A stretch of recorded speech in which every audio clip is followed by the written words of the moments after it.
Q Review Print Speaking to the Blind, celebrating 40 years of audio newspaper production. Welcome to this week's edition of the Herald Scotland podcast, recorded at the Bishop Briggs Media Centre by our amazing volunteers. You can get in touch with us via Facebook, Twitter or Instagram using @CuneReview, that is @symbol CUEANDREVIEW. You can also contact us directly by emailing information@cunereview.com. That is INFORMATION @CUEANDREVIEW.com, or by calling 0141 772 3976. That's 0141 772 3976. The Herald Scotland, on Wednesday the 26th of February 2025. From the news section. Gender balance on the horizon, but a lack of women in top jobs. This article has been written by Christy Dorsey, and it's being read by me, Corey. Women occupied 43.4% of boardroom positions among the UK's largest 350 listed companies in 2024, up from 42.1% the previous year, but the meagre number of female chief executives fell. The figure of 43.4% represents a new all-time high, according to the government-backed FTSE Women Leaders Review, and is a steep increase from the 24.5% recorded in 2017 when the review was launched. The proportion of women in the boardroom was even higher among the 100 biggest listed companies at 44.7% compared to 42.6% in 2023.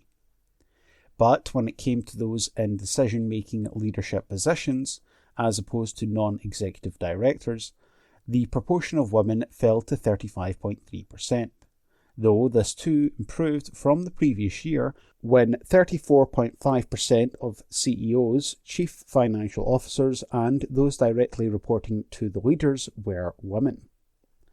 At the very top, the review reveals that the number of female chief executives in the FTSE 350 fell from 20 to 19, or 0.5% of the total.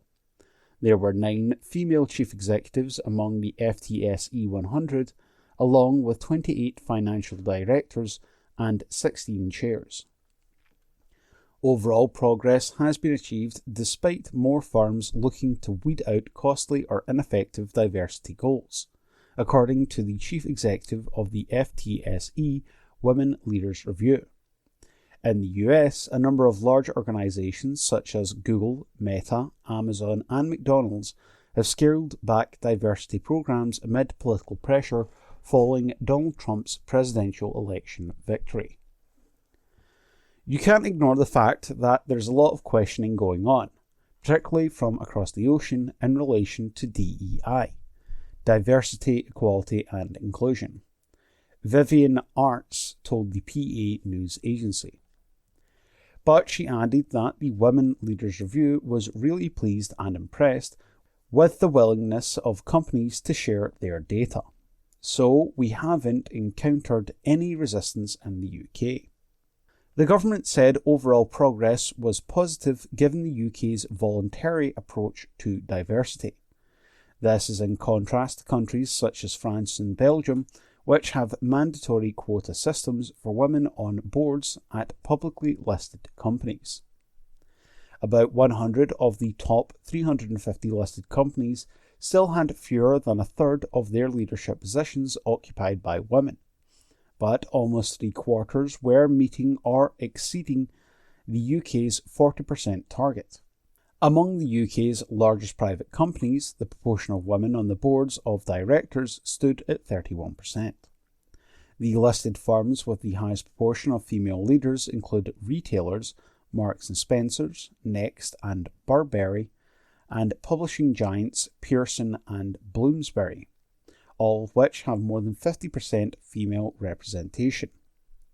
The UK is leading the change for gender equality in boardrooms, but we cannot rest on our laurels, said Chancellor Rachel Reeves, the first ever woman to hold that role.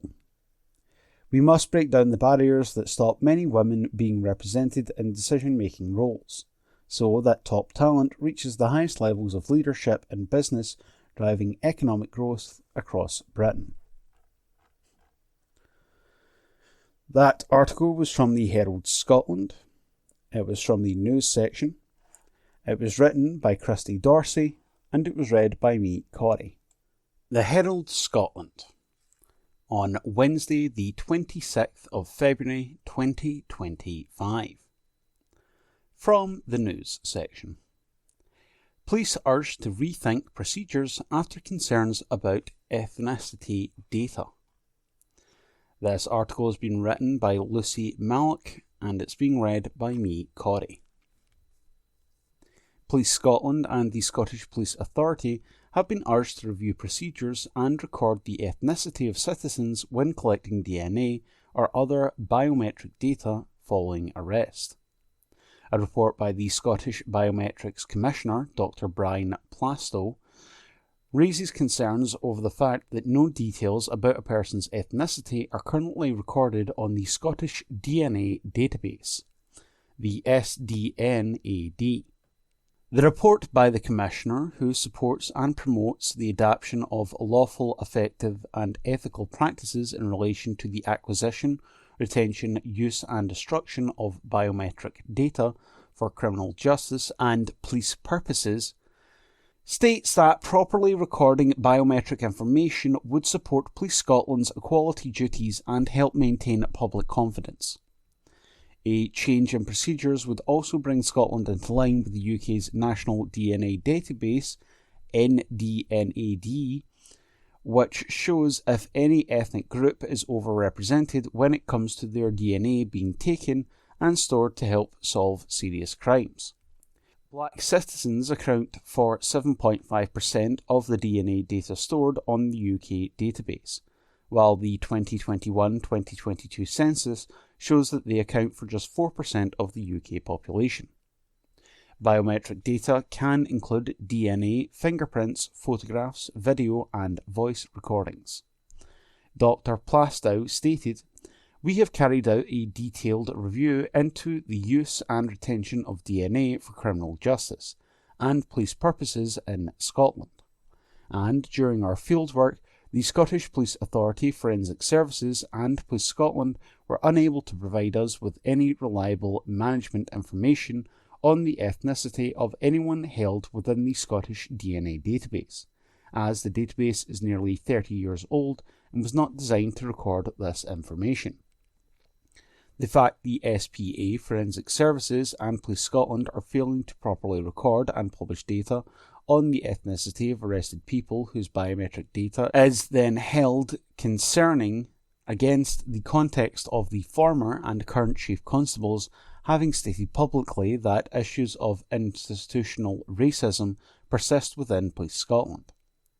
We have been unable to establish whether there is any over-representation on the grounds of ethnicity or any other protected characteristic in Scotland. The absence of ethnicity data on the SDNAD, Police Scotland were asked instead to provide data from its National Custody System showing arrests from 2023 to 2024 where DNA was taken. However, the data extract obtained by Police Scotland was incomplete and was also so heavily caveated to render it unreliable for our purposes, said Dr. Plastow. His report noted that while DNA helps solve a small number of crimes in Scotland each year, they are likely to be the most serious types of crimes. He explained, it is usually only a feature of crimes such as murders, serious assaults, housebreakings, and sexual offending. We know DNA provided a potential investigative lead in only 0.34% of all recorded crime in Scotland in 2023 to 2024, but sometimes those investigative leads can be specular. It is not possible to determine how many crimes DNA helps to solve in Scotland. However, it will most probably be fewer than 1,000 crimes each year. The report raised further concern that more than 10 years on from a £6 million investment by the Scottish Government in new DNA profiling technology, the benefits had not been fully realised. This investment gave Police Scotland access to the world's most advanced DNA interpretation and analysis facilities and of a higher standard than the rest of the UK and most of Europe. However, criminals who have been rearrested over the past decade have had no fresh DNA samples taken, if they have a DNA profile already logged on the database. This means that less than a third of criminal justice profiles of convicted people are currently of the more advanced new DNA 24 standard. Holding DNA 24 profiles for more repeat offenders would lead to more effective and efficient investigations and would also eliminate innocent suspects more quickly, said Dr. Plastow. Properly recording such information would support Police Scotland's equality duties and help maintain public confidence and trust. The report also urges Police Scotland to accelerate the development of a biometric strategy with goals for biometric data and technologies in the next 3, 5 or 10-year period. Having a clear strategy and roadmap is an essential component of sound strategic governance and will help maintain public confidence and trust. The plan should be approved by the Police Scotland Executive and the Police Scotland Authority and be in place by no later than the 31st of October 2025. Assistant Chief Constable Steve Johnson, Police Scotland, said, "We appreciate the Scottish Biometric Commissioner's thorough and detailed review and recommendations into our collection, use and retention of DNA data. We will consider the recommendations in full and with a view to both appropriateness and proportionality, working with SPA Forensic Services. Some of the recommendations are already being progressed. For example, a review into our retention periods and the benefit of upgrading lower standard DNA profiles. Ethnicity data is recorded on our criminal history system. We will consider the proportionality of aligning this and our collection of biometric data." That article was from the Herald Scotland. It was from the news section. It was written by Lucy Mallock and it was read by me, Corey.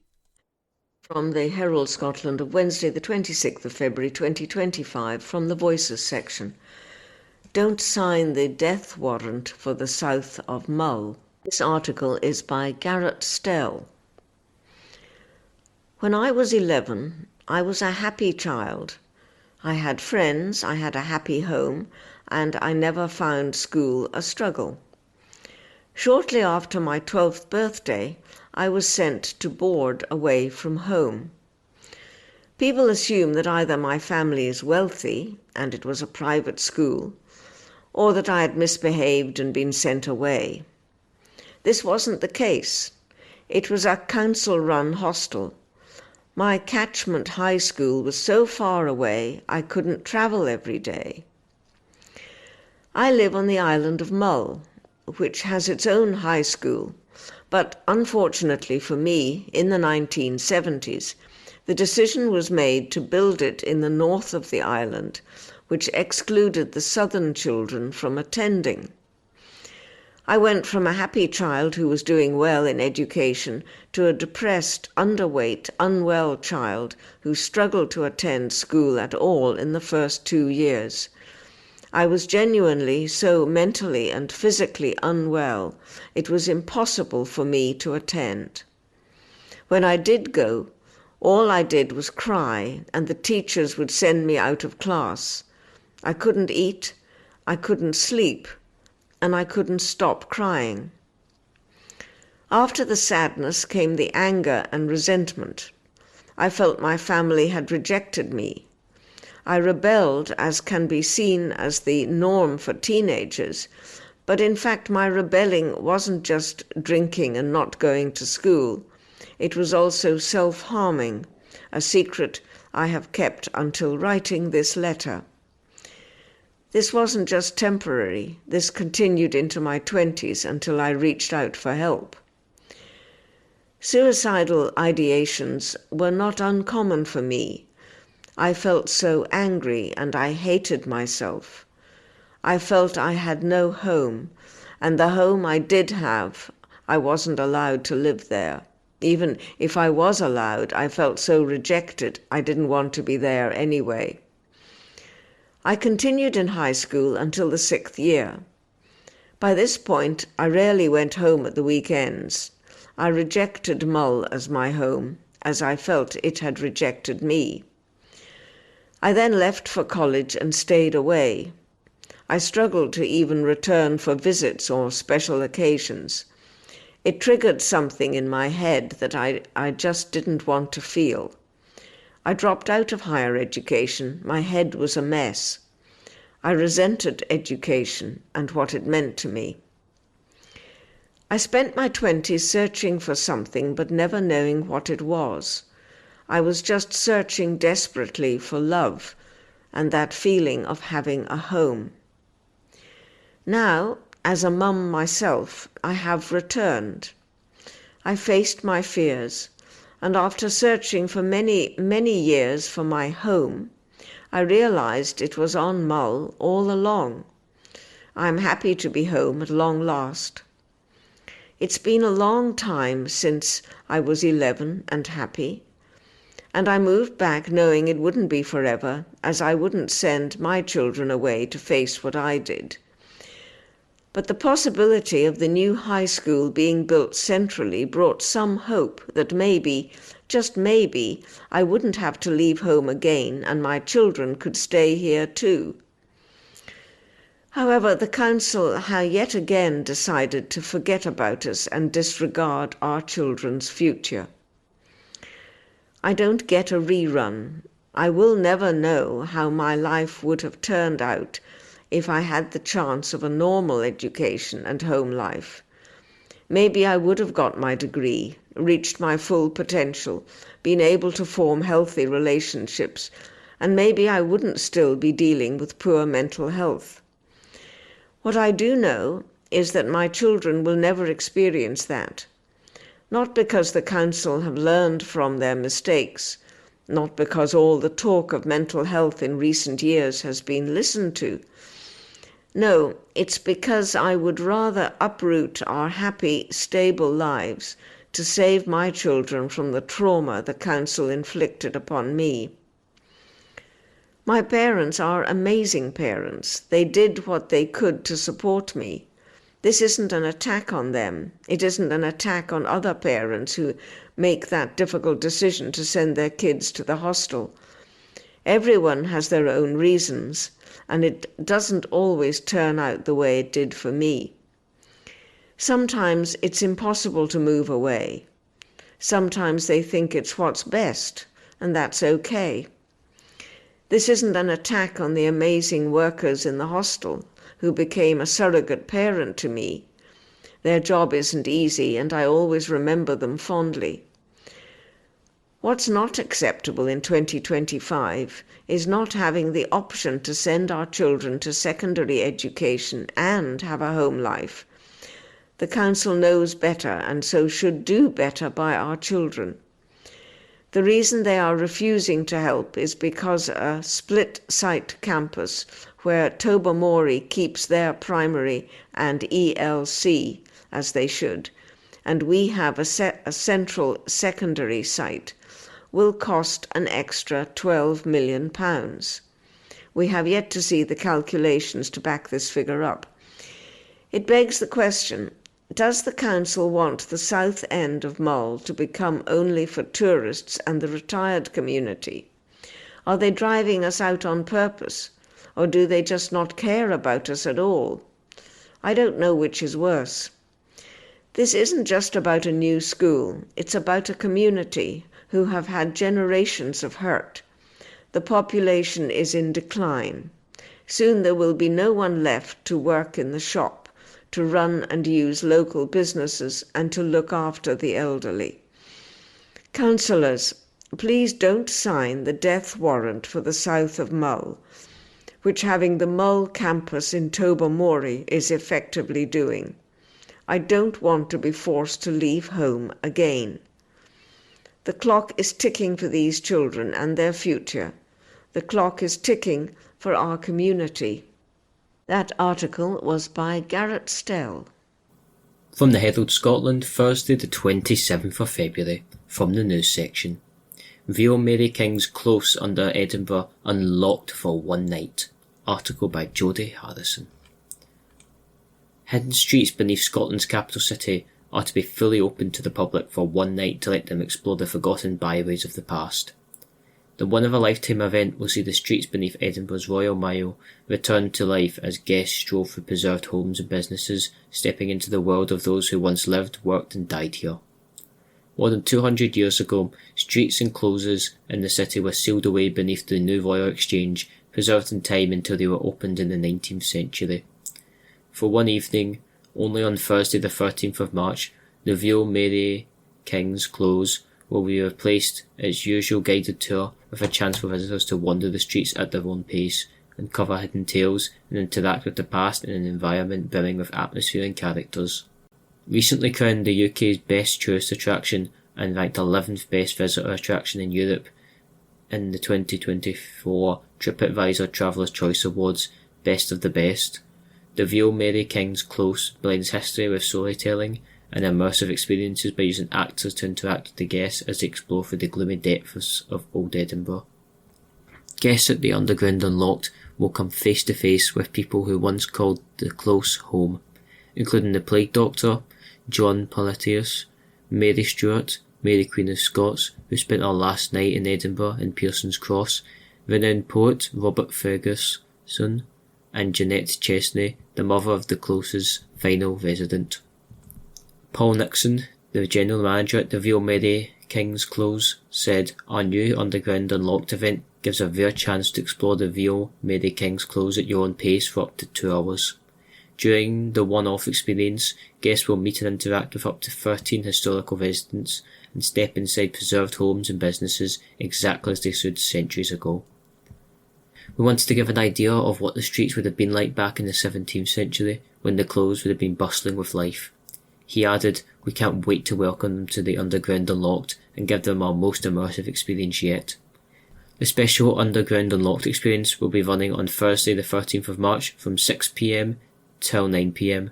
Tickets are £40 a person, space is extremely limited so pre-booking is highly recommended.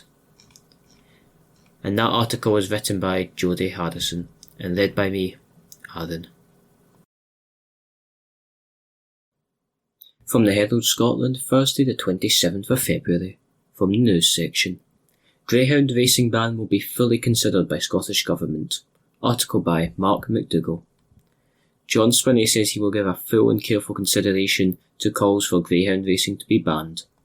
The First Minister was asked about the calls by Scottish Greens MSP Mark Ruskell, the person responsible for bringing the bill in front of Parliament in April.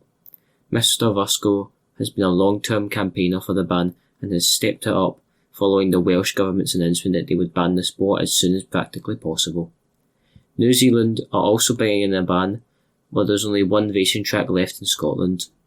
Mr Ruskell opened his question to the First Minister by asking, to ask the First Minister how the Scottish Government will protect the lives of racing greyhounds.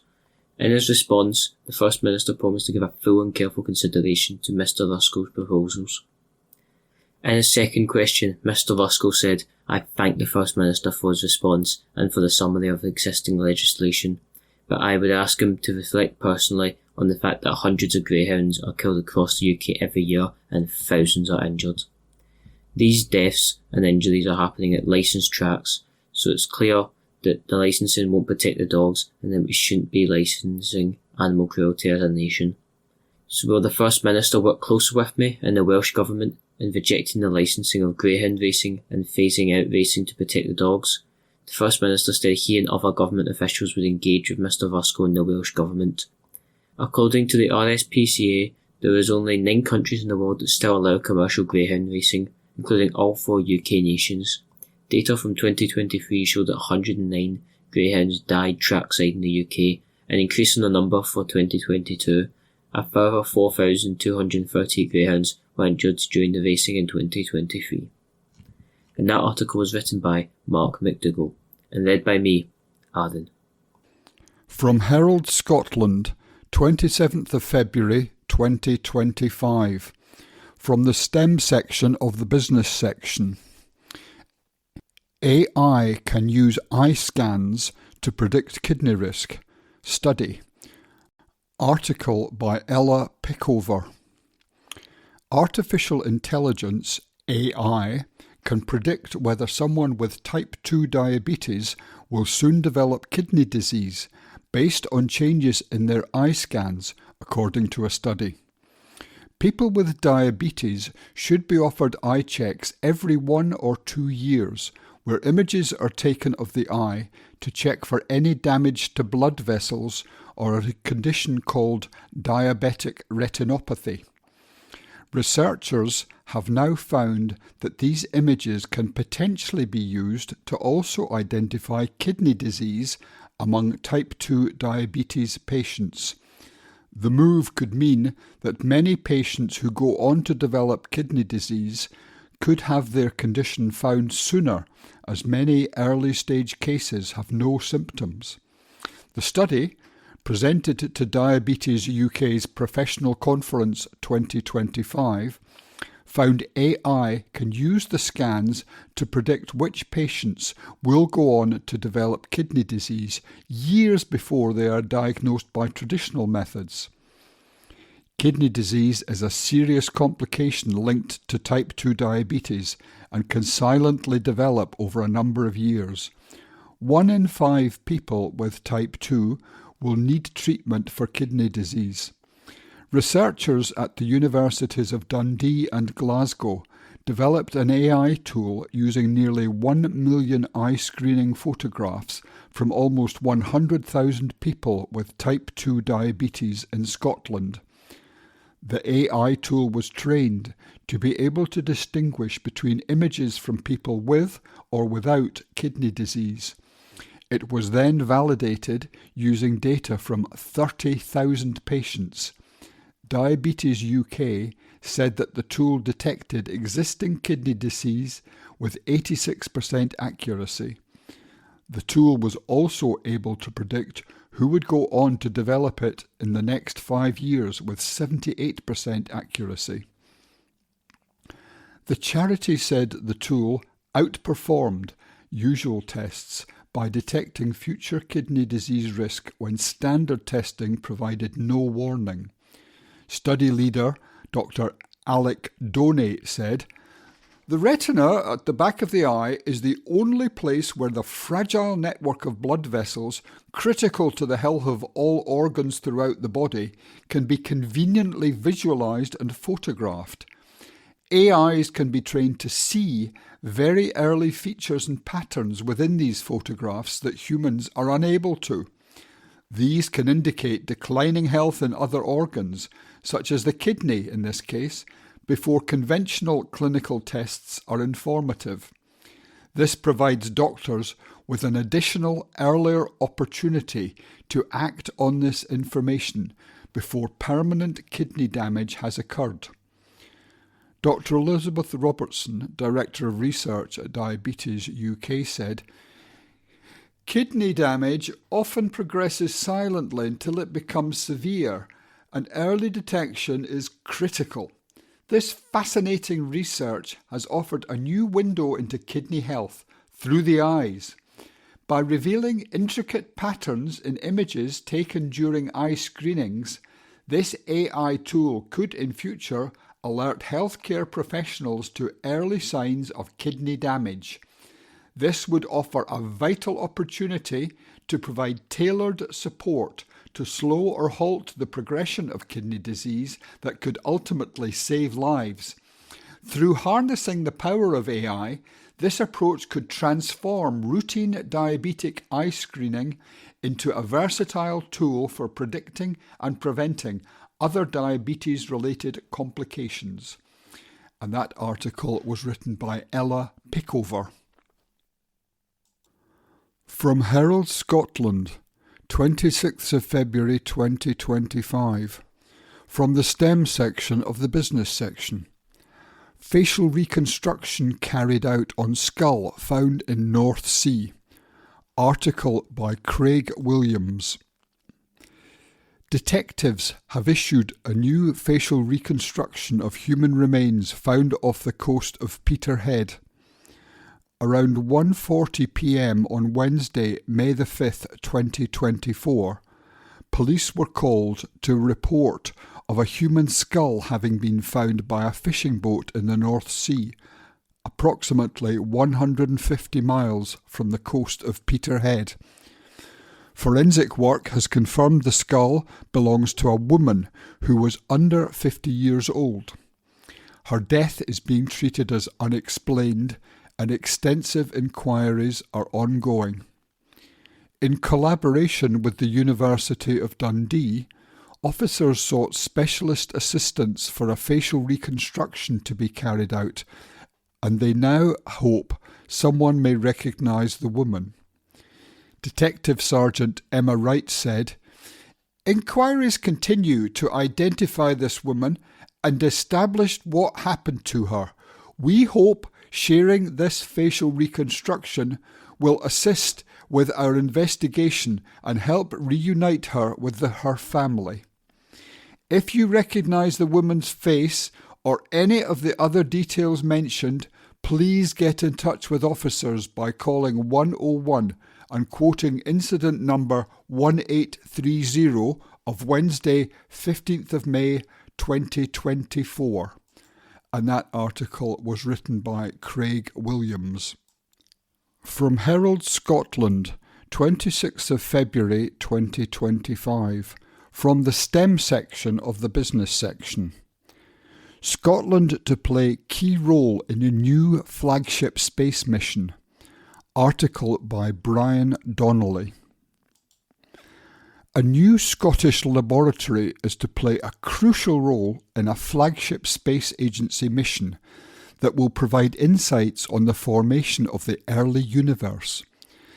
The £10 million facility to be built in Scotland will play a central part in the groundbreaking European Space Agency Gravitational Wave Project. New laboratory spaces will be constructed at the UK Astronomy Technology Centre to facilitate a major ESA mission to create a space laboratory. The laboratory, funded by the UK government's investments in ESA, will be used to assemble the optical benches for the Laser Interferometer Space Antenna Mission, or LISA. To meet mission deadlines, ESA is supporting the construction of the new lab and cleanrooms at the Science and Technology Facility Council's UK ATC site in Edinburgh. The ESA contract will double UK ATC's construction capabilities and build on existing support from the UK Space Agency and its membership of ESA. LISA is ESA's next flagship project and will be the first ever gravitational wave observatory in space. ESA said the optical benches are a crucial component of this complex mission. The benches send and receive laser beams over a 2.5 million kilometre distance between LISA's three spacecrafts, enabling measurement of distance changes between them with an accuracy of a few picometers, that is, trillionths of a metre. Work has already begun on the optical benches at UK ATC. The assembly process utilises robotically assisted bonding, RAB, developed by UK ATC and the University of Glasgow and funded by UKSA. Ewan Fitzsimmons, UK Principal Investigator for LISA at UK ATC, said, This investment in labs and staff will enable us to meet the exacting standards required for this groundbreaking project. It not only enhances our technical capabilities, but also underscores the critical role of precision engineering in complex space missions such as LISA. Filippo Marliani, ESA's LISA project manager, said, "LISA, an ESA-led mission with contributions from ESA member states and NASA, will be the first space observatory for gravitational waves, revolutionising astrophysics and space exploration. The UK Astronomy Technology Centre, in collaboration with the University of Glasgow, contributes to this unique mission with ultra-precision optical benches that sit at the heart of the 3 LISA spacecraft. A new integration facility will boost production, ensuring timely completion of the spacecraft. I very much look forward to working with the UK team." Professor Christopher Dumas, director at UK ATC, said, "This £10 million investment by the European Space Agency is a testament to the ability of the UK Astronomy Technology Centre to carry out cutting-edge work of the highest standards. These new facilities will enable our team to deliver LISA's optical benches on time for a mission launch around 2035, enabling gigantic steps forward in the field of gravitational research. Each of the 3 LISA spacecraft will include 2 optical benches built in the labs at UK ATC in Edinburgh. All 3 satellites will launch on the same rocket. During their 18-month voyage to their new home, 60 to 70 million kilometres from Earth, the spacecraft will diverge until they reach their final positions, forming an equilateral triangle 2.5 million kilometres from each other.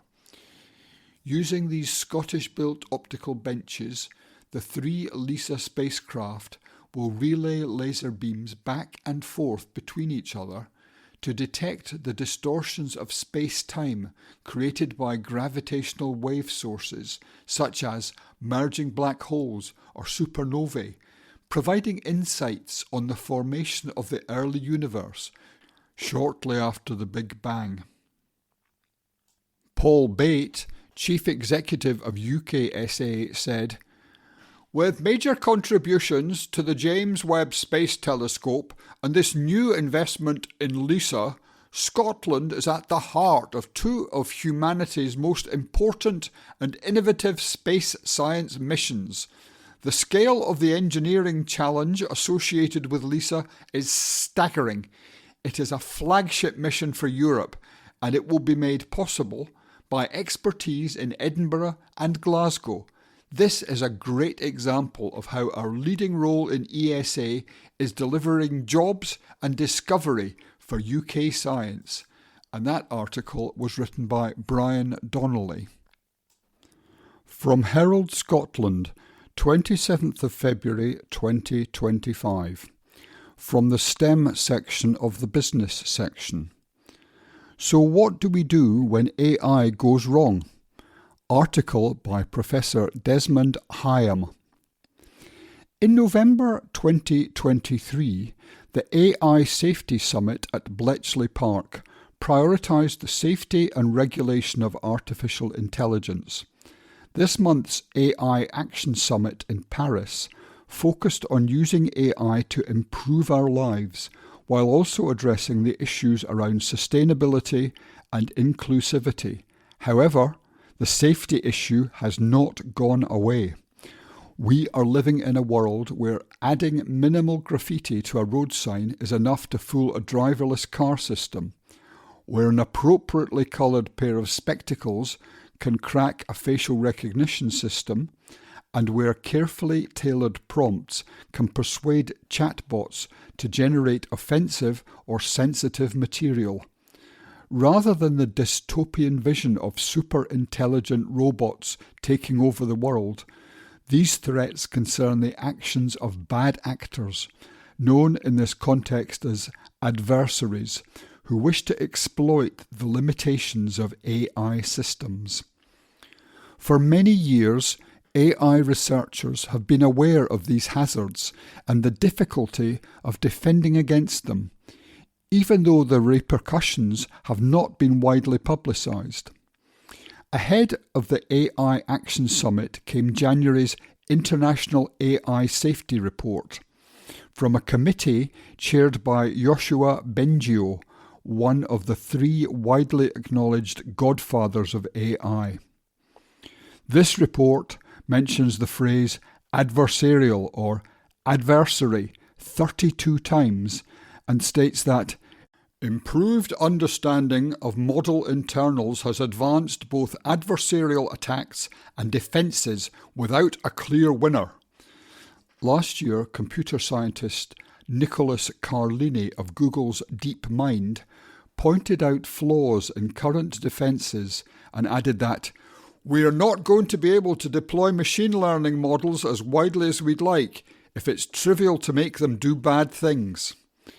Governments around the world see the need for new regulations that take account of fast-moving developments in AI.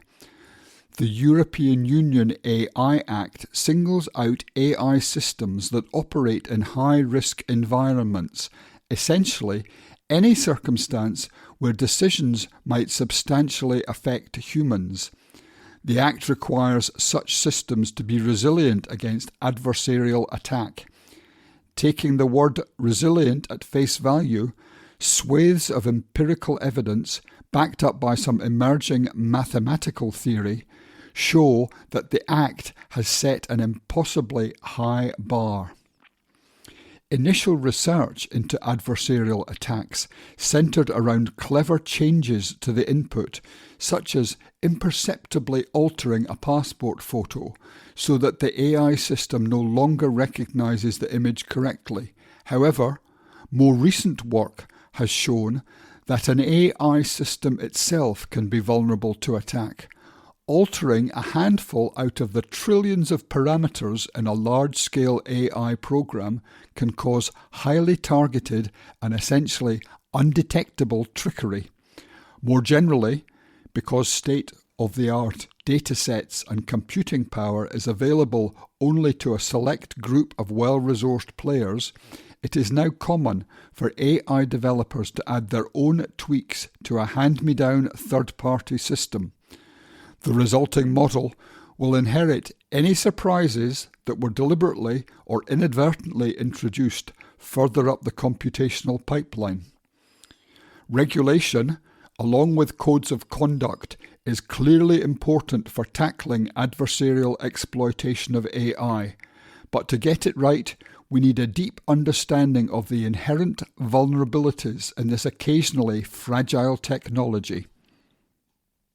Professor Desmond Hyam is a professor of numerical analysis at the School of Mathematics and a fellow of the University of Edinburgh's Generative AI Laboratory.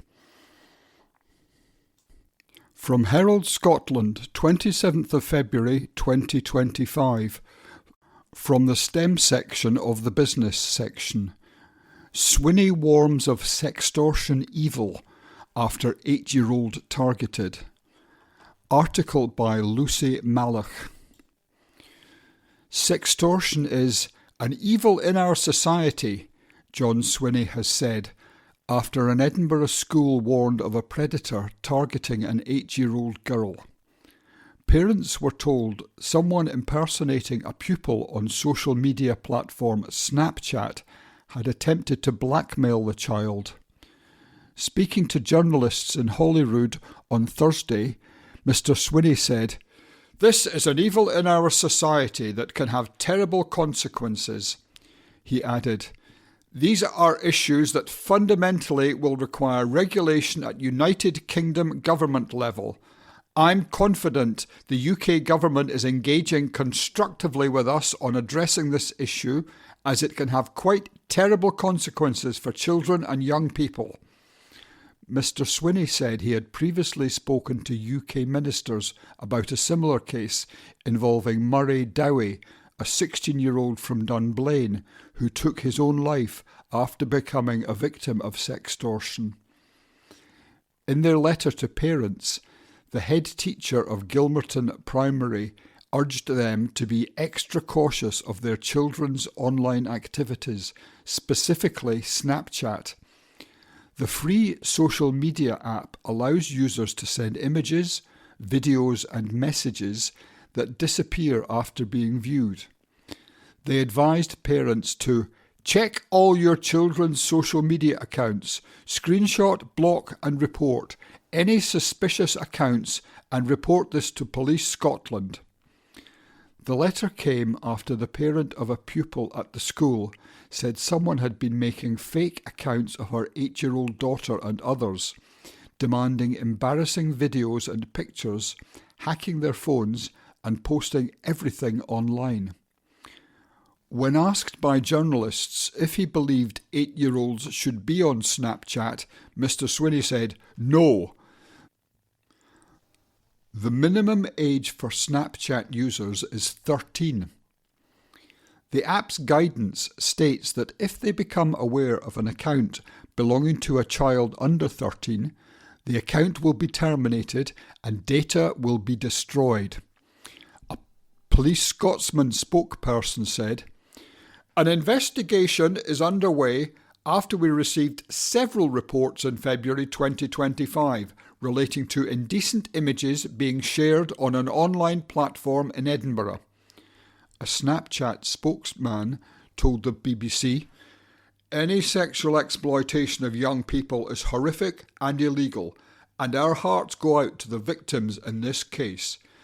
If we are made of such activity, whether through our proactive detection efforts or confidential in-app reporting tools, we remove it, lock the violating account and report it to authorities.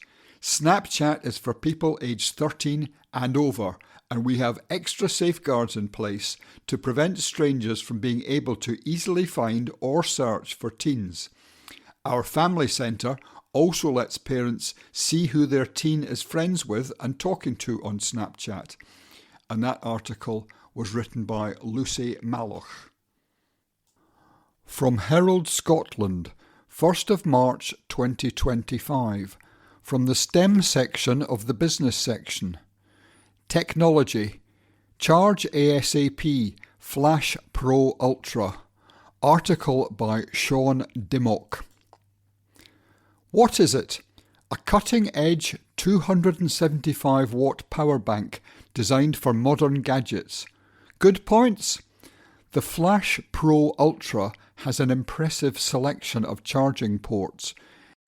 It boasts 3 USB-C ports delivering 140 watts, 100 watts and 60 watts, making it capable of charging everything from high-powered laptops to tablets and smartphones.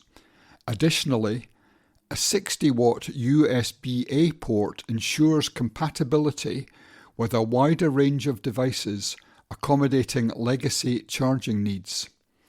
The device also boasts an ultra-fast recharging capability, reaching 80% in just 35 minutes and fully charging in 70 minutes using a 140-watt power input. Its pass-through charging feature allows users to charge the power bank while simultaneously charging other devices, maximising efficiency. Beyond its wired charging capabilities, the Flash Pro Ultra features a 15-watt MagSafe compatible QI2 wireless charger. Furthermore, the dedicated smartwatch charging pad supports Apple Watch 5W and Samsung Watch 3W, offering seamless integration for smartwatch users. One of the more unique features is its ability to power multiple devices at once. This can include a laptop, tablet, smartphone, AirPods and smartwatch. The dual OLED displays set the Flash Pro Ultra apart from conventional power banks. These screens provide real-time information on battery percentage, temperature, power output, and estimated time remaining, allowing users to monitor the charging status with precision. Bad points. At over 500 grams, the device is not something you would just slip in a pocket for when you need it. Best for those looking for a true all-in-one charging solution that eliminates the need for multiple chargers. Avoid if your need to charge multiple devices on the go are minimal, as this is overkill. Score 9 out of 10. Charge ASAP Flash Pro Ultra £142 from Charge ASAP, that's spelt chargeasap.com/kickstarter.com. And that article was written by Sean Dimmock and read today by me, Bob Lizer. This is from the Herald Scotland of Tuesday, the 4th of March 2025, from the business section. North Sea oil player deal drive as it awaits Buchan-Horst clarity. This article is by Ian McConnell. Jersey Oil and Gas has highlighted its appetite to acquire producing assets in the North Sea as it awaits regulatory and fiscal clarity over the proposed major Buchan-Horst development project around 115 kilometres northeast of the Aberdeenshire coastline. Andrew Bennetts, Chief Executive of Independent Jersey Oil and Gas, yesterday highlighted the economic and employment benefits of the Buchan-Horst plan as he declared the licence extension relating to this project had given JOG and its partners the necessary time to determine the way forward. Jersey Oil and Gas, meanwhile, flagged utilisation of tax allowances of more than $100 million and generation of cash flow as the key drivers of its planned acquisition drive. The proposed Buchan-Horst project, a redevelopment of the Buchan field, which ceased production in 2017, involves installation of new subsea production gathering infrastructure tied back to a redeployed floating storage offloading vessel, the Western Isles FPSO. Oil would be offloaded from the Western Isles FPSO via shuttle tanker, and excess gas would be exported through a new gas export pipeline. Jersey Oil and Gas has a 20% interest in the Buchan-Horst project. Its partners in this venture are NEO Energy, which has a 50% stake and is the operator, and Serica Energy, which holds the remaining 30%. Mr. Bennett said, "With the Buchan licence having now been extended, the joint venture partnership has secured the necessary time to determine the appropriate path to project sanction, with JOG holding a 20% carried interest to first oil. Whilst the UK government's fiscal and regulatory consultations are creating a somewhat uncertain backdrop for the industry at the current time, the way forward on these two key areas is scheduled to be resolved over the coming months." He added, "The Buchan project has the potential to create over 1,000 jobs across many parts of the UK's supply chain and over 200 project-related jobs, attract private investment of around £1 billion into the UK economy, and generate hundreds of millions in UK tax revenues." Jersey Oil and Gas said yesterday, "The UK government announced last year that a consultation will be held on the tax regime that will apply to the oil and gas industry after 2030.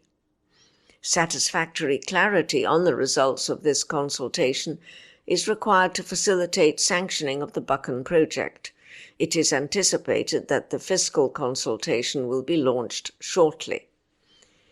It added, in order to both accelerate potential value creation from JOG's existing UK tax allowances of over $100 million and bring cash flow into the business, a number of potential UK-producing asset acquisitions are being actively evaluated. NEO, which is owned by European energy industry investor High Tech Vision, revealed last September that it had decided to materially slow down investment across all of its development assets, warning measures by the Labour government had increased uncertainty, with first oil from Buckenhorst inevitably delayed. It said then, in relation to the Buckenhorst project, NEO awaits clarity regarding the UK regulatory and fiscal framework so that the full impact can be assessed. This will inevitably delay first oil timing in relation to the project, which was previously forecast to be late 2027. Jersey Oil and Gas noted at that stage that it benefits from no financial exposure to Buchan project costs as a result of the farm-outs that have been completed with NEO and Serica Energy. It told the stock market yesterday, the company and its Buchan project partners continue to await clarity on the fiscal and regulatory uncertainties currently facing the UK's oil and gas industry, with work on the Buchan project having been slowed down by the operator NEO Energy, as previously noted. NEO Energy observed last September, on the 29th of August 2024, the Department of Energy Security and Net Zero, DESNZ, announced that, in the light of the Finch Supreme Court ruling, it plans to begin a consultation with industry on new environmental guidance in relation to oil and gas projects. This consultation is not expected to conclude until spring 2025. Consequently, the Offshore Petroleum Regulator for Environment and Decommissioning has further announced that while the consultation is ongoing, they will be deferring assessment of all environmental statements, including ones already in progress, such as the Buckenhorst project.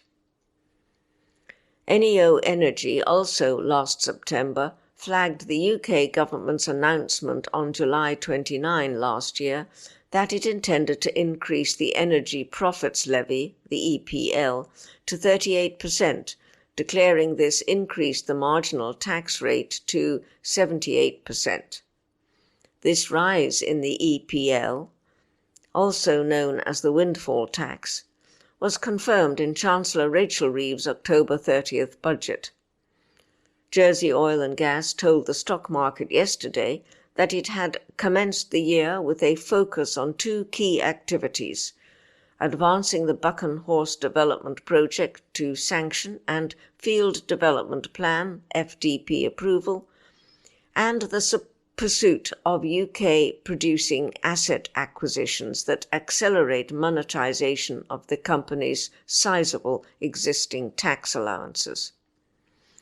It observed, following an application submitted to the North Sea Transition Authority (NSTA) in 2024, the second term of the P2498 Buchan licence has now been extended by 24 months to the 28th of February 2027. This extension was requested in order to provide the licensees with the time required to finalise an FDP for the Buchan field. Jersey Oil and Gas observed that completion of the Buchan Environmental Impact Assessment (EIA) approval process by the Offshore Petroleum Regulator for the Environment and Decommissioning has naturally been paused following the Supreme Court's Finch judgment in 2024 concerning the inclusion of Scope 3 emissions in development project EIAs. It added The sanctions required to advance the Buchan EIA will be clarified once revised guidance is issued by OPRED, which is expected in spring 2025. That article was by Ian McConnell. Herald Scotland of Tuesday the 4th of March 2025 from the business section. Scottish smaller businesses fare well in UK funding stake. This article is by Ian McConnell. Equity investment in smaller businesses in Scotland rebounded in the first 9 months of last year after a challenging 2023, figures from the UK government's British Business Bank revealed today. And Scotland was second only to London among the UK nations and regions in terms of the number of such deals in this period, overtaking South East England. The Small Business Finance Markets 2024-25 report from the British Business Bank shows that during the first 3 quarters of 2024, the investment value of announced equity deals involving smaller businesses in Scotland was up 14.2% on the same period of the previous year at £407 million. The British Business Bank noted the rise was more than double the UK-wide increase of 6.6%, and put Scotland on track to record the 3rd highest annual figure for equity investment in the last decade in smaller businesses. It added, only the standout years of 2021 and 2022, when there were £417 million and £562 million of deals respectively over the first 3 quarters, were better. Analysing the Scottish picture, the British Business Bank observed, while the number of transactions dropped slightly by 1.5% to 135, this was the second best year-on-year change among the UK's nations and regions, and well ahead of the average drop of 24.3%. Only the northeast of England saw an increase in transactions at 2.4%, and Scotland ranked top for deal numbers outside of London, overtaking the southeast.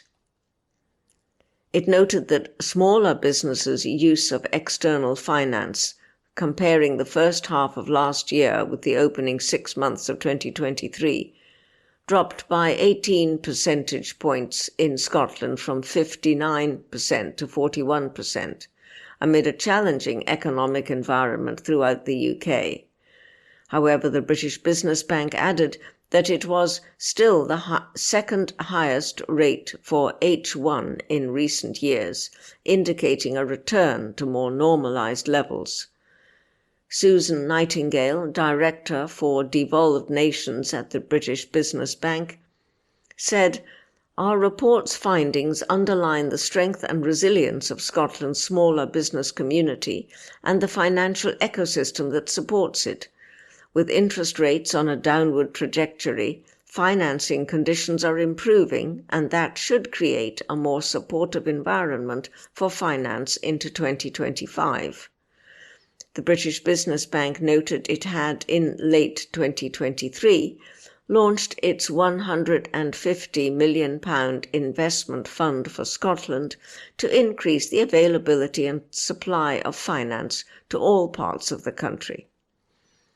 It observed, in its first year, the fund committed more than £10 million to smaller Scottish businesses through loans ranging from £25,000 to £2 million, and equity investments up to £5 million, including Wilson's Pet Food, Biotech Ingenza, and Skypin Drones. Wilson's Pet Food, based at Drongan in Ayrshire, secured £1 million of equity from the Investment Fund for Scotland. The deal was done through Maven Capital Partners, which manages the £50 million equity component of the Investment Fund for Scotland on behalf of the British Business Bank. Craig Wallace and his father Ian bought the trade and assets of Wilson's in 2017 and have embarked on a major expansion drive. The business operates manufacturing sites at Drongan and Blairgowrie and employs 25 people, with plans to increase the workforce on the back of the funding raised. Miss Nightingale said, "If we are to achieve the growth we all want in the UK economy, it is important that we continue to make the case for business investment which can help drive the economy, lift wages and improve living standards." In its first 12 months, the Investment Fund for Scotland has provided ambitious business owners across the country with the support they need to turn the next stage of their plans into reality. With more than £10 million committed, we hope to build on that momentum and provide even more firms with the funding that best suits their needs, wherever they are based and whatever sector they are part of. The British Business Bank, established in November 2014, describes itself as the UK government's economic development bank. Its mission is to drive sustainable growth and prosperity across the UK and to enable the transition to a net zero economy by improving access to finance for smaller businesses. The British Bank has a remit to design, deliver and efficiently manage UK-wide smaller business access to finance programmes for the UK government. That article was by Ian McConnell. This is from the Herald Scotland of Tuesday the 4th of March 2025 from the business section. The state of housing supply in Scotland worries me. This article is by Scott Wright. Investors have been forecast to return to the Scottish build-to-rent (BTR) property sector this year after rent controls devastated the market, a senior industry figure has declared. James Blakey, planning director of Moda Group, told a major conference in Glasgow yesterday that new housing legislation currently making its way through the Scottish Parliament is being shaped in a way that will give more confidence to investors. It follows widespread criticism of emergency rent controls introduced by the Scottish Government at the height of the cost of living crisis in 2022, which BTR developers and business groups say has led to investors turning their backs on Scotland. Moda Group is a residential investor and long-term operator of BTR projects, build to rent, in Glasgow and Edinburgh. These include the 433-apartment Holland Park development with amenities in Glasgow city centre and Vista Park in the East End. The company has invested £450 million in Scotland to date, and Mr. Blakey declared it is poised to invest a further £500 million in BTR projects north of the border. Speaking at the Scottish National Investment Bank's flagship conference, sponsored by the Herald, in Glasgow, Mr. Blakey said, "In terms of build-to-rent, a key barrier at the moment is rent control. Rent control came in September 2022, and that has devastated the market. From a long-term investor's perspective, the Housing Scotland Bill has had a series of unintended consequences which drove all the investors away from Scotland. At Moda, we were heavily invested in Scotland. We can see the potential here in Scotland, so we decided to stay. From a ministerial point of view, we were delighted to be invited onto the Housing Investment Task Force to try and change that policy framework to a point where investors would come back into the market. And through that work, I am delighted to say that while there is a little bit of that journey to go, we are on a trajectory of positive change that hopefully will resonate towards the end of the year, where investors will start to return to the market. Mr. Blakey's message of confidence in the BTR sector came as an expert panel debated the acute challenges facing the wider housing market in Scotland, which has seen numerous authorities declare housing emergencies owing to the acute shortage of homes of all types. During a panel session chaired by Sarah Tam of Prosper, Jane Wood, Chief Executive of Homes for Scotland, and William Kyle, Fund Director of Thriving Investments, joined Mr. Blakey in exploring the barriers currently impeding progress towards tackling the shortage.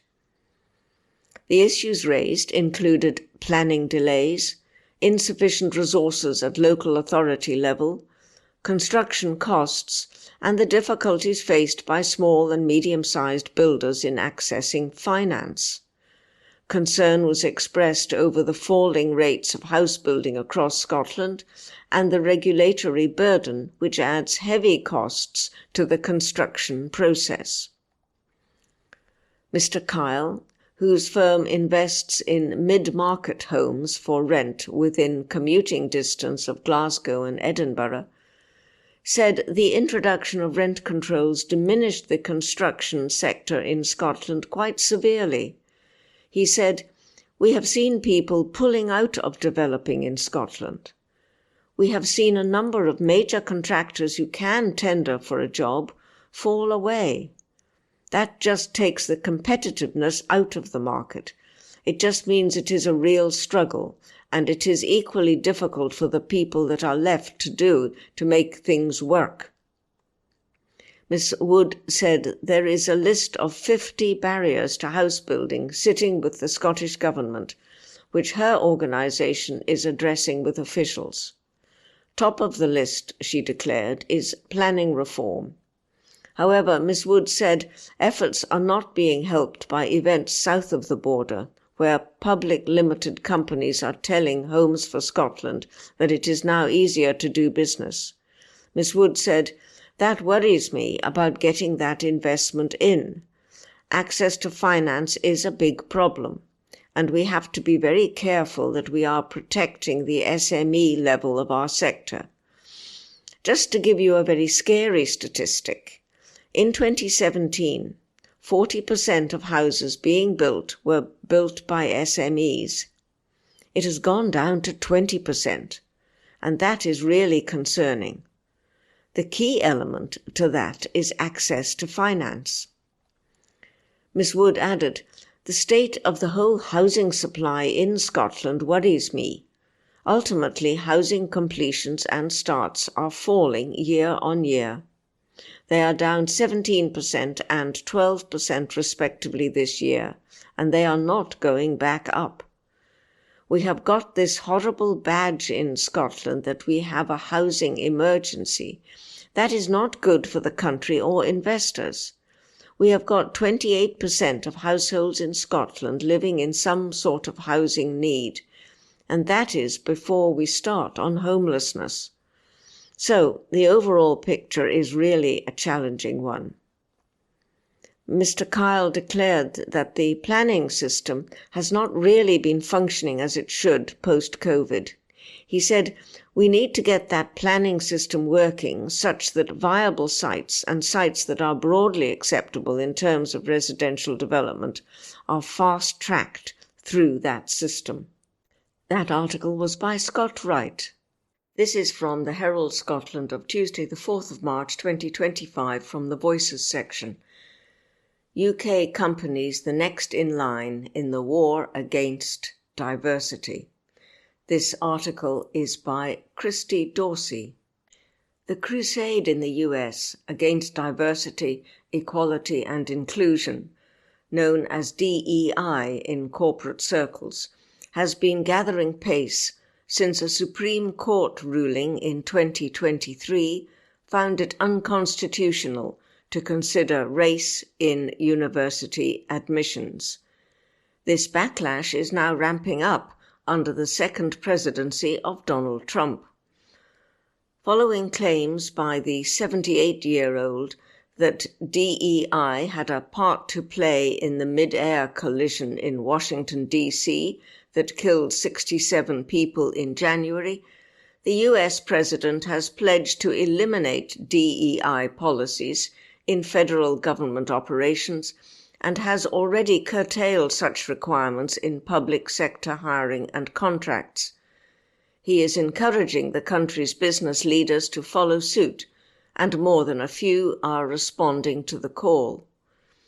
It is often said that we shouldn't take statements by Donald Trump at face value, but as evidenced by the January 2021 mob attack on the U.S. Capitol building, such advice is both disingenuous and dangerous. The numbers rallying to his anti-woke campaign against DEI is further testament to this, though some would argue that it simply illustrates the level of popular support for his views. Citigroup, led by its British Group Chief Executive Jane Fraser, is one of a number of major employers curbing its public support for DEI initiatives. Others include Boeing, Ford, and Walmart, which have all reduced the visibility of their diversity, equality, and inclusion strategies. The US arm of accountancy group KPMG has withdrawn from its website years of annual transparency reports on female and minority representation within its workforce, and rival accountancy firm Deloitte has announced plans to sunset its diversity goals in the US. Google has removed Black, LGBTQ+, and women's holidays from its digital calendars, and Meta Chief Executive Mark Zuckerberg has scrapped DEI programs at Facebook and Instagram. Others such as Amazon, Target, McDonald's, and Harley-Davidson have also dialed back on their policies.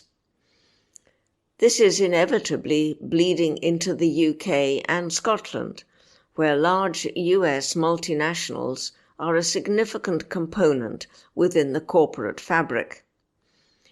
New York-listed multinational consultancy Accenture, which originated in the US and is now headquartered in Dublin, announced last month that it is bringing an end to its employee representation goals and career development programs for people of specific demographic groups.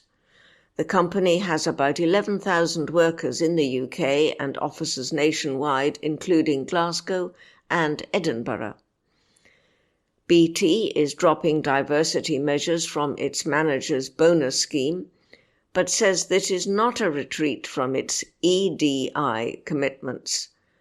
Similarly, investment bank Goldman Sachs has axed an internal diversity rule that barred it from advising all-male, all-white boards on company flotations because it says the policy is no longer needed. Others are more forthright in their opposition. Writing last month, the editorial board at the Times newspaper said it believes more organisations within the UK should follow the lead from the US in re-examining counterproductive programmes. But not all are convinced. The UK arm of Deloitte has split with its US counterpart on the issue, saying it remains committed to our diversity goals. McDonald's in the UK has done likewise, and broadcaster Channel 5 has also refused to follow its US owner Paramount in the retreat from DEI. The Equality Act came into force in the UK in 2010 to protect against discrimination, and since 2017, any organisation with more than 250 employees has been required to report its gender pay gap. In addition, any company listed on the London Stock Exchange is required to publish board diversity data, with voluntary commitments that at least 40% of board members should be women. Data published last week by the government-backed FTSE Women's Leaders Review New shows that women occupied 43.4% of boardroom positions across the UK's largest 350 listed companies as of the end of October, up from 42.1% the previous year. It marked a steep increase from the 24.5% recorded in 2017 when the review was launched, and is therefore cause for congratulation. But when it comes to those in decision-making positions, as opposed to non-executive directors, the proportion falls to 35.3%, though this too improved from the previous year when 34.5% of CEOs, chief financial officers, and those directly reporting to the leaders were women. At the very top, the number of female chief executives in the FTSE 350 fell from 20 to 19, or 0.5% of the total. As preparations get underway for International Women's Day this weekend, it is clear there is still some way yet to go in achieving true balance. The lack of diversity is greatest for women, but there are also considerable disparities, both at leadership level and across the workforce, when it comes to race, class, educational background, and those with disabilities. And yet a poll published last month by Appella Advisors and Find Out Now suggests that only a slender majority of people in the UK are against the dilution of DEI commitments. Of those questioned, 53% said it would be bad if British companies copied US rivals by curtailing DEI efforts, while 22% disagreed. A further 11% were undecided, and 14% said they didn't know. Perhaps years of austerity and falling living standards have hardened us to the need to get as many people as possible working to their maximum potential, an essential ingredient to improving the UK's poor performance on productivity and the root cause of those declining living standards. In that battle, a rising tide truly lifts all boats. It is time, however, to weed out the practices that aren't effective and focus on initiatives that are actually working for both employers and their staff. Anything smacking of lip service or a box-ticking exercise should rightfully be thrown onto the DEI bonfire, making way for genuine change. That article was by Christy Dorsey. That concludes this week's edition of the Herald Scotland podcast. Please remember to subscribe to our channels at Tune Review and to tell your friends about our service.